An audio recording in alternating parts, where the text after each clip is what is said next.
Hello বন্ধুরা, সবাইকে স্বাগত জানাই স্টাডি সাকসেস কোচিং সেন্টারে। বন্ধুরা, তোমাদের জন্য আবার চলে এসেছি আরেকটি খুবই গুরুত্বপূর্ণ জেনারেল অ্যাওয়ারনেসের ক্লাস নিয়ে। আজকে আমরা আলোচনা করব 29/10/2024 এর ফার্স্ট শিফটে এমটিএস এর যে এক্সাম হয়েছিল সেই এক্সামে জেনারেল অ্যাওয়ারনেসের যে কোশ্চেনগুলো ছিল 25 খানা, সেগুলো নিয়েই বিস্তারিত আলোচনা হবে। তো এটা আজকের ক্লাস নম্বর 37। 2024 এমটিএস এর যে এক্সামগুলো হয়েছে তার আমরা 37 নম্বর ক্লাস করাচ্ছি। এছাড়া আমাদের টপিক ওয়াইজও ক্লাস হয়েছে।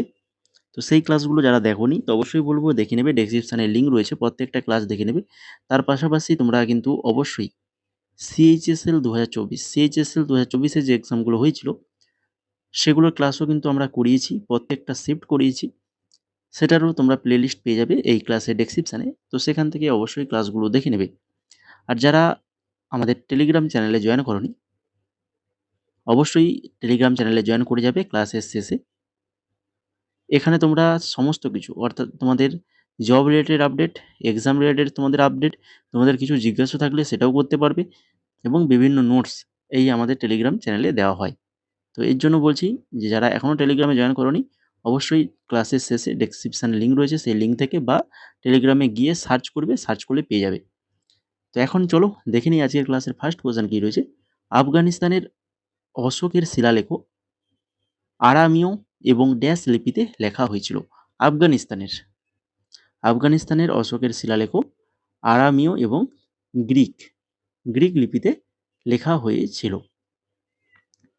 এখান থেকে যেটা সবচেয়ে ইম্পর্টেন্ট সবসময় পরীক্ষায় আসে সেগুলো হচ্ছে যে এটা অশোকের অধিকাংশ শিলালিপি প্রাকৃত ভাষা এবং ব্রাহ্মী লিপিতে লেখা। অশোকের শিলালিপিগুলি বেশিরভাগই ব্রাহ্মী লিপিতে লেখা ছিল। উত্তর পশ্চিম শিলালিপিগুলি খরষ্টি লিপিতে লেখা। উত্তর পশ্চিমের শিলালিপিগুলোতে খরষ্টি লিপিতে লেখা। আর হচ্ছে কান্দাহারে রাজা অশোকের দ্বিভাষিক অর্থাৎ গ্রিক ও আরামাইক শিলালিপি।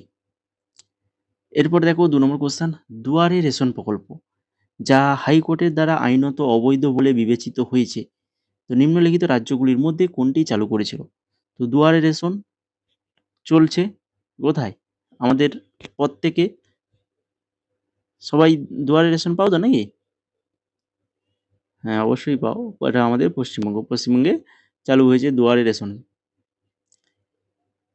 তো দুয়ারে চাকরি সেটা কবে হবে সেটাই তো হচ্ছে কথা। সবই তো দুয়ারে চলছে। দুয়ারে চাকরির প্রকল্পটা কবে চালু হবে? 3 নম্বর কোশ্চেন দেখো, মূল অরূপান্তরিত শিলা যখন ভৌত বা রাসায়নিক পরিবর্তনের মধ্য দিয়ে গিয়ে একটি রূপান্তরিত শিলা গঠনের দিকে অগ্রসর হয় তখন তাকে ড্যাশ বলা হয়। মূল অরূপান্তরিত শিলা যখন ভৌত বা রাসায়নিক পরিবর্তনের মাধ্যমে দিয়ে গিয়ে একটি রূপান্তরিত শিলা গঠনে করে অগ্রসর হয় তখন তাকে বলা হয় প্রোটোলিথ। কি বলা হয়? প্রোটোলিথ বলা হয়। 4 নম্বর কোশ্চেন, শ্রমিকদের কল্যাণ সাধনের লর্ড রিপন কোন সংস্কারের সূচনা করেছিলেন? শ্রমিকদের কল্যাণ সাধনে লর্ড রিপন কোন সংস্কারের সূচনা করেছিলেন? সঠিক অ্যান্সার অপশন নাম্বার 4, কারখানা আইন দ্য ফ্যাক্টরি অ্যাক্ট চালু করেছিলেন। রাজ্য পরিকল্পনা বোর্ড অর্থাৎ স্টেট প্ল্যানিং বোর্ডের সভাপতি কে? রাজ্য পরিকল্পনা বোর্ডের সভাপতি হয় কে? মুখ্যমন্ত্রী হয়ে থাকে।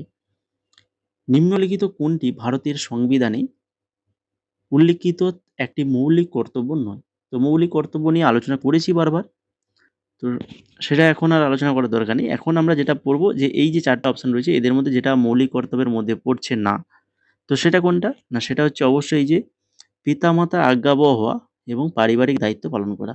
তো এটা কোনো মৌলিক কর্তব্যের মধ্যে নেই। পিতামাতার কথা শুনতে হবে এবং পারিবারিক দায়িত্ব যে পালন করতে হবে এটা মৌলিক কর্তব্যের মধ্যে বলা নেই। তো অবশ্যই এটা কিন্তু করা উচিত। প্রত্যেক ছেলেমেয়ে তার পিতামাতার কথা শোনা উচিত, পরিবারের দায়িত্ব পালন করা উচিত। কিন্তু যেটা মৌলিক কর্তব্য, সংবিধানে মৌলিক কর্তব্য যেগুলো রয়েছে সেগুলো অবশ্যই জানো। সংবিধান মেনে চলা এবং এর আদর্শ ও সংস্থা, জাতীয় পতাকা, জাতীয় সঙ্গীতের সম্মান করা, যেটা আমরা সেদিনই বললাম 16ই আগস্ট বলেছিলাম। জাতীয় পতাকা অবশ্যই আমাদের সম্মান করতে হবে। আমাদের জাতীয় স্বাধীনতা সংগ্রামের অনুপ্রেরণা, উৎস এবং মহান আদর্শকে পোষণ ও অনুসরণ করা, ভারতের সার্বভৌমত্ব, ঐক্য ও অখণ্ডতাকে সমুন্নত রাখা এবং রক্ষা করা। এগুলো আমাদের সবার মৌলিক কর্তব্য। ৭ নম্বর কোয়েশ্চেন, ১৯২৭ সালে ঔপনিবেশিক নিপীড়ন ও সাম্রাজ্যবাদের বিরুদ্ধে সম্মেলন কোথায় অনুষ্ঠিত হয়েছিল, যেখানে জওহরলাল নেহরু ভারতীয় জাতীয় কংগ্রেস পক্ষ থেকে অংশগ্রহণ করেছিলেন? ১৯২৭ সালে ঔপনিবেশিক নিপীড়ন ও সাম্রাজ্যবাদের বিরুদ্ধে সম্মেলন, এটা হয়েছিল ব্রাসেলসে হয়েছিল, যেখানে জওহরলাল নেহরু ভারতীয় জাতীয় কংগ্রেসের পক্ষ থেকে অংশগ্রহণ করেছিলেন। ৮ নম্বর, পুরীর রথযাত্রা উৎসব নিম্নলিখিত কোন হিন্দু দেবতার পবিত্র যাত্রা হিসেবে পালিত হয়? যে রথযাত্রা যে উৎসব হয়ে থাকে, তো সেটা ভগবান জগন্নাথ, তাই তো? জগন্নাথের উপলক্ষে জগন্নাথের যে রথের মধ্যে জগন্নাথ, বলরাম, সুভদ্রা তিনজন থাকে। এরপরে ৯ নম্বর, ভারতের ২০১১ সালের আদমশুমারি অনুসারে নিচের কোন রাজ্যে শিশুলিঙ্গ অনুপাত সবচেয়ে বেশি? 0 থেকে 6 বছর বয়সী শিশুলিঙ্গ অনুপাত সবচেয়ে বেশি ২০১১ সালের আদমশুমারি অনুসারে সবচেয়ে বেশি মিজোরাম। শিশুলিঙ্গ অনুপাত 0 থেকে 6 বছর বয়সী, এটাও মনে রাখো, শিশুলিঙ্গ অনুপাতটা হিসাব হয় কিন্তু 0 থেকে 6 বছর বয়সী। প্রতি 1000 পুরুষের মধ্যে নারীর সংখ্যা হিসেবে সংজ্ঞায়িত করা হয়। 2001 সালে আদমশুমারি অনুসারে ভারতের শিশুলিঙ্গ অনুপাত ছিল 927। 2011 সালে আদমশুমারি অনুসারে কমে 919-এ দাঁড়িয়েছে। তা 2001-এ ছিল 927, 2019-এ সেটা 919। রবীন্দ্র ভরালী কোন বইটি লিখেছেন? তো এই বইগুলোর মধ্যে যেটা লিখেছেন সেটা হচ্ছে option number 1, the forgotten forms of Hindustani music. The forgotten form of Hindustani music, এটা কে লিখেছেন তাহলে? রবীন্দ্র ভরালী। এছাড়া এখানে বাকি অপশানে যেটা রয়েছে অবশ্যই দেখে নাও। ইন্ডি 101, এটা লিখেছেন কে? ঋতনিকা নয়নের লেখা একটি বই। তারপরে যে জলসাঘর বা দ্য মিউজিক রুম, এটা হলো 1958 সালে একটি ভারতীয় বাংলা নাট্য চলচ্চিত্র, যেটা সত্যজিৎ রায় রচিত এবং পরিচালিত। এটি বাঙালি লেখক তারাশঙ্কর বন্দ্যোপাধ্যায়ের একটি জনপ্রিয় ছোট গল্পের উপর ভিত্তি করে নির্মিত। এখনো তোমরা যারা ক্লাসটাকে লাইক, কমেন্ট বা শেয়ার করনি, তো অবশ্যই বলবো যদি ভালো লেগে থাকে অবশ্যই লাইক, কমেন্ট, শেয়ার করবে। তার সাথে সাথে চ্যানেলে যদি না যুক্ত হয়, এখনও চ্যানেলটাকে সাবস্ক্রাইব যদি না করে থাকো, তো অবশ্যই বলবো সাবস্ক্রাইব করে আমাদের সাথে যুক্ত থাকো। এই ধরনের ক্লাস কিন্তু তোমরা পাবে, রেগুলার পাবে সন্ধ্যে 6:30, ঠিক 6:30-এ তোমরা কিন্তু রেগুলার আমাদের এই জেনারেল অ্যাওয়ারনেসের ক্লাসগুলো পাবে। টপিক ওয়াইজও দেওয়া হবে, টপিক ওয়াইজ যে ক্লাসগুলো দিয়েছি, এছাড়া আরও অনেক তোমাদের কিন্তু টপিক ওয়াইজ আমি ক্লাস দেবো, ঠিক আছে? তোমাদেরকে ক্লাস দেওয়া হবে প্রত্যেকটা টপিক, যে সকল টপিক। এছাড়া তোমরা যদি আমাদের ব্যাচে যুক্ত হতে চাও, এমটিএস ব্যাচে, তার জন্য তোমাদেরকে কি করতে হবে, আমাদের যে হোয়াটসঅ্যাপ নাম্বার রয়েছে 6294528484, এই হোয়াটসঅ্যাপ নাম্বারে তোমাদেরকে মেসেজ করতে হবে। এইখানে মেসেজ করলে তোমাদেরকে বলে দেওয়া হবে পেমেন্টটা কিভাবে করবে। পেমেন্ট করতে হবে তোমাদেরকে 199 টাকা। 199 টাকা পেমেন্ট করলে তোমরা কিন্তু আমাদের ব্যাচে জয়েন হয়ে যেতে পারবে, যেখানে তোমাদের পেমেন্ট করার সাথে সাথে তোমাদেরকে হোয়াটসঅ্যাপে 4খানা পিডিএফ পাঠিয়ে দেওয়া হবে। এই 4খানা পিডিএফ তোমাদের জন্য কিন্তু খুবই ইম্পর্ট্যান্ট, যেটা রয়েছে ফার্স্ট 2019 থেকে 24 প্রিভিয়াস ইয়ার কোশ্চেন অ্যান্সার রয়েছে, কিন্তু এর সঙ্গে যে এক্সট্রা ডিটেলস, অনেক এক্সট্রা ডিটেলস তোমরা পেয়ে যাবে, 6200+ এমসিকিউ উইথ এক্সট্রা ডিটেলস। তার সাথে এমটিএসে যে টপিকগুলো এক্সামে আসে কোশ্চেন সবচেয়ে বেশি, তো সেই টপিকগুলো এখানে রাখা হয়েছে। কারেন্ট অ্যাফেয়ার্স 2024 রাখা হয়েছে, 2025-এর কারেন্ট অ্যাফেয়ার্সটা সেটা তোমাদেরকে গ্রুপে দিয়ে দেওয়া হবে। ওই এমটিএস 2025-এর প্রাইভেট গ্রুপ রয়েছে সেখানে। এছাড়া ইংলিশও পেয়ে যাবে, ঠিক আছে? তোমাদেরকে পেমেন্ট করার সাথে সাথে তোমাদেরকে যেমন ওই 4খানা পিডিএফ হোয়াটসঅ্যাপে দেওয়া হবে, তার সাথে সাথে তোমাদেরকে প্রাইভেট টেলিগ্রাম গ্রুপে অ্যাড করে দেওয়া হবে, যেখানে সমস্ত কিছু math, reasoning, current affairs 2025, GK topic wise notes এবং ইংলিশেরও কিছু নোটস, সেগুলো কিন্তু এই টেলিগ্রামে দেওয়া হয়েছে। ইতিমধ্যে অনেক দেওয়া হয়ে গেছে, তো পরবর্তীতে আরও দেওয়া হবে। তো যদি নিতে চাও কেউ, তাহলে অবশ্যই হোয়াটসঅ্যাপ নাম্বারে মেসেজ করো। এবার চলে যাওয়া দেখে নিই 11 নম্বর কোশ্চেন। 11 নম্বর কোশ্চেন কি রয়েছে, নিচের কোনটি ভারতের ফসল বপনের মরশুম নয়? ভারতের ফসল বপনের মরশুম নয়, তো সেটা হচ্ছে ফাংটা এটা পড়ে না। বাকি দেখো রবি, জায়েদ, খারিফ এগুলো কিন্তু ফসল বপনের মরশুম। ভারতের 3টা কৃষি মরশুম, রবি, খারিফ আর জায়েদ। রবি ফসল সম্পর্কে এখানে দেখে নাও, আমি বলছি না, বললে ক্লাসটা কিন্তু বুড়ো হয়ে যাচ্ছে। দেখে নাও, এখানে সব কিছু দিয়ে দিয়েছি, কবে বপন, কবে তোলা হয়, কাটা হয়, কি কি রবি ফসলের মধ্যে কি কি আছে, কোথায় কোথায় এই ফসলের চাষ করা হয়। তারপরে দেখো খারিফ ফসল, এটাও একটু দেখে নাও, দিয়ে দিয়েছি সুন্দরভাবে। তারপরে দেখো জায়েদ, রবি খারিফ মরশুমের মাঝামাঝি গ্রীষ্মকালীন মাসগুলিতে এই জায়েদ মরশুম নামের একটি সংক্ষিপ্ত মৌসুম থাকে। জায়েদ মৌসুমে উৎপাদিত কিছু ফসল হলো তরমুজ, খরমুজ, শশা এগুলো। বুঝে গেল? এরপরে দেখো 12 নম্বর কোশ্চেন। ভারতে কোন ধরনের অরণ্য অঞ্চলে ম্যাগনোলিয়া এবং লরেল গাছ দেখতে পাওয়া যায়? কোন ধরনের অরণ্য অঞ্চলে ম্যাগনোলিয়া এবং লরেল গাছ দেখতে পাওয়া যায়? কোথায় দেখতে পাওয়া যায়? পার্বত্য অরণ্যে। অন্ডাল ছিলেন বিখ্যাত ড্যাশ নারী সাধ্বীদের মধ্যে অন্যতম। অন্ডাল ছিলেন বিখ্যাত আলভার নারী সাধ্বীদের মধ্যে অন্যতম। অন্ডাল একজন ভদ্র মহিলা আলভার ভক্তি সাধক। দক্ষিণ ভারতের 12টি আলভার সাধুর মধ্যে অন্ডালই একমাত্র মহিলা আলভার। অন্ডাল একজন ব্যক্তি সাধক, বৈষ্ণব ধর্মের সাথে যুক্ত ছিলেন। কোন ধর্মের সাথে যুক্ত ছিলেন? বৈষ্ণব ধর্মের সাথে যুক্ত ছিলেন। তারপরে দেখো 14 নম্বর কোশ্চেন, নিম্নলিখিত ব্যক্তিদের মধ্যে কোন দলটি সঠিকভাবে কর্ণাটিক সঙ্গীতের ত্রিরত্নের প্রতিনিধিত্ব করেন? কর্ণাটকী সঙ্গীতের ত্রিরত্ন কাদেরকে বলা হয়? ত্যাগরাজ, মুথুস্বামী দীক্ষিতার এবং শ্যামা শাস্ত্রী। এই যে তিনজন, এই তিনজনকে বলা হয় কি কর্ণাটকী সঙ্গীতের ত্রিরত্ন। 2011 সালের আদমশুমারি অনুসারে ভারতের মোট জনসংখ্যা কত ছিল? 2011 সালের আদমশুমারি অনুসারে ভারতের মোট জনসংখ্যা ছিল কত? পারবে এটা সবাই, 1.21 বিলিয়ন। 1.21 বিলিয়ন। 2011 সালের আদমশুমারি অনুসারে ভারতের জনসংখ্যা 1210.2 মিলিয়ন। মিলিয়নে দেখলে মিলিয়নে বলবে, ঠিক আছে? পুরুষদের সংখ্যা 623.7 মিলিয়ন। মহিলাদের জনসংখ্যা 586.5 মিলিয়ন। 2001 থেকে 11 সালের শতাংশ বৃদ্ধি ছিল 17.64%।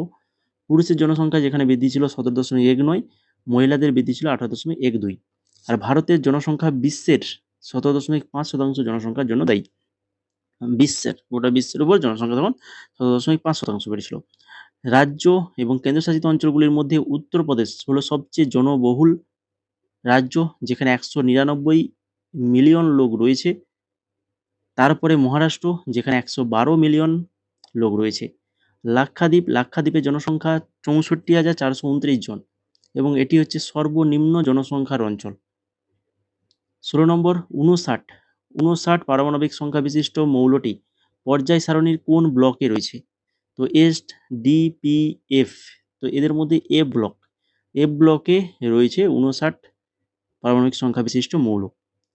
17 নম্বর কোশ্চেন, নিম্নলিখিত কোন পুরস্কারটি নৃত্যের সর্বশ্রেষ্ঠের জন্য দেওয়া হয় না?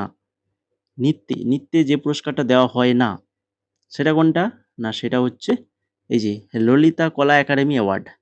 যেগুলো দেওয়া হয় দেখে নাও, কালিদাস সম্মান অ্যাওয়ার্ড, সঙ্গীত নাটক একাডেমি অ্যাওয়ার্ড এবং পদ্মশ্রী অ্যাওয়ার্ড, এগুলো কিন্তু নৃত্যে দেওয়া হয়। ললিতা কলা একাডেমি, জাতীয় শিল্প একাডেমি 1956 সালে 5ই আগস্ট নয়াদিল্লিতে প্রতিষ্ঠিত হয়েছিল।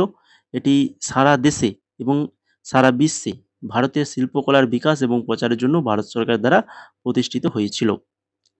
এরপরে দেখো 18 নম্বর, 2023 সালে জানুয়ারিতে কে নবমবারের জন্য বিহারের মুখ্যমন্ত্রী হিসাবে শপথ গ্রহণ করেছিলেন? নবমবারের মতো বিহারের মুখ্যমন্ত্রী হিসাবে শপথ গ্রহণ করেছিলেন তিনি হচ্ছেন নীতিশ কুমার। গোয়ায় অনুষ্ঠিত 37তম ন্যাশনাল গেমসে কতগুলি স্বর্ণপদক জিতে মহারাষ্ট্র পদক তালিকার শীর্ষস্থান অধিকার করেছিল? গোয়ায় অনুষ্ঠিত 37তম ন্যাশনাল গেমসের কতগুলি স্বর্ণপদক জিতেছিল? ৮০খানা স্বর্ণপদক জিতে তালিকার শীর্ষস্থান অধিকার করেছিল। পদ্ম পুরস্কার প্রাপ্ত অর্জুন সিং ধুরবে নিম্নলিখিত কোন লোকনৃত্যের সাথে সম্পর্কিত? অর্জুন সিং ধুরবে যিনি একজন বৈগা নৃত্যশিল্পী। রাজস্ব অ্যাকাউন্টে ড্যাশের সাথে সম্পর্কিত আইটেম অন্তর্ভুক্ত থাকে। রাজস্ব যে অ্যাকাউন্টগুলো থাকে সেগুলোতে প্রদত্ত সমস্ত বিকল্পের সাথে সম্পর্কিত আইটেম অন্তর্ভুক্ত থাকে। নিচের কোনটি কিটো ডায়েটের পুষ্টি উপাদানের পরিমাণ? কিটো ডায়েটে পুষ্টি উপাদানের পরিমাণ অধিক পরিমাণে স্নেহ পদার্থ, পর্যাপ্ত প্রোটিন এবং কম শর্করা। হরপ্পা সভ্যতার মহাসানাগার দ্য গ্রেট বাথ এর পাথর বা ইটকে পরস্পর সংযুক্ত করতে প্রধানত কোন বন্ধন উপাদান অর্থাৎ বন্ডিং ম্যাটেরিয়াল ব্যবহার করা হয়েছিল? সঠিক answer option number ১, gypsum bandhani অর্থাৎ জিপসাম মোটার ব্যবহার করা হয়েছিল। নিচের কোন বিকল্পটি এ এবং বি এর সাথে সঠিকভাবে এ আর বির মধ্যে মেলাতে হবে? ভিটামিনের নাম দেওয়া রয়েছে আর অভাবজনিত রোগ, যেটা আমরা ফার্স্ট ক্লাস থেকে আলোচনা করে এসেছি, যে লিস্টগুলো আগে দিয়ে দিয়েছি, নিশ্চয়ই তোমরা সেগুলো মুখস্থ হয়ে গেছে তোমাদের, হয়েছে তো? তার মধ্যে থেকে এখানে 4খানা দিয়েছে, দেখে নাও। ভিটামিন এ পারবে তো? ভিটামিন এর বলা মানে চোখের রাতকানা। ডি রিকেট, এটা সবাই জানো, তাই? ভিটামিন বি ওয়ানে কি বলেছিলাম? বেরি। আর ভিটামিন সি অবশ্যই স্কারবি। হয়ে গেল, খুবই সহজ ছিল এটা, সবাই পারবে। অপশন নাম্বার 4 হয়ে যাবে এখানে সঠিক আনসার। 25 নম্বর দেখো, আইসিসি হল অফ ফেম অন্তর্ভুক্ত হওয়া প্রথম ভারতীয় মহিলা কি? Option number 1, Diana Edulji. তো এই ছিল মোট আজকের 25খানা কোশ্চেন, খুবই ইম্পর্টেন্ট কোশ্চেন। ভালো করে এক্সট্রা ডিটেলসগুলো অবশ্যই মনে রাখো। কোশ্চেন আনসারগুলো দরকার হলে, প্রয়োজন হলে তোমরা কিন্তু আরেকবার ক্লাসটাকে রিপিট করে দেখে নিতে পারো। আর আগের ক্লাসগুলো যেগুলো করিয়েছি তোমরা যারা দেখোনি এখনো পর্যন্ত, তো দেরি না করে অবশ্যই ক্লাসগুলো দেখে নাও। খুবই ইম্পর্ট্যান্ট এক্সট্রা ডিটেলস দিয়ে ক্লাসগুলো করানো হয়েছে। তার পাশাপাশি তোমরা যদি আমাদের পিডিএফগুলো পারচেজ করতে চাও তো অবশ্যই পিডিএফগুলো পারচেজ করতে পারো। এই হোয়াটসঅ্যাপ নাম্বার রয়েছে। 199 টাকায় তোমরা কিন্তু সমস্ত কিছু, তোমাদের এমটিএস এর সমস্ত কিছু কভার হয়ে যাবে এখানে, আশা করছি। যেখানে বিশেষ করে আমরা যে এই প্রিভিয়াস ইয়ার, যেটা তোমরা সমস্ত এক্সামের জন্য পড়তে পারবে, সমস্ত এক্সাম এখানে এক্সট্রা ডিটেলস দিয়ে এই পিডিএফটা বানানো হয়েছে। তার জন্য এটা তোমরা কিন্তু সমস্ত এক্সামের জন্য এই পিডিএফটা পড়তে পারবে। শুধুমাত্র যদি এই পিডিএফটা যদি কেউ পারচেজ করো তো এটার প্রাইস পড়বে কিন্তু 149 টাকা। 19 থেকে 24 এটার প্রাইস পড়বে 149 টাকা। এবার পুরো ব্যাচ যদি কম্বো ব্যাচ যদি নাও তাহলে 199 টাকা পড়বে। সেখানে তোমাদেরকে সমস্ত প্রকারের নোটস কিন্তু প্রোভাইড করে দেওয়া হবে, ঠিক আছে? তো যদি কেউ নিতে চাও তো হোয়াটসঅ্যাপ নাম্বার রয়েছে, এই হোয়াটসঅ্যাপ নাম্বারে মেসেজ করো। আর ক্লাসটাকে এখনও যারা লাইক করোনি বা চ্যানেলটাকে সাবস্ক্রাইব করোনি তো সাবস্ক্রাইব করে আমাদের সাথে যুক্ত থাকো। এই ধরনের গুরুত্বপূর্ণ ক্লাস কিন্তু তোমরা আমাদের চ্যানেলে ঠিক সন্ধ্যে 6:30টায়, টাইমটা মনে রাখো, ঠিক সন্ধ্যে 6:30টায় পেয়ে যাবে।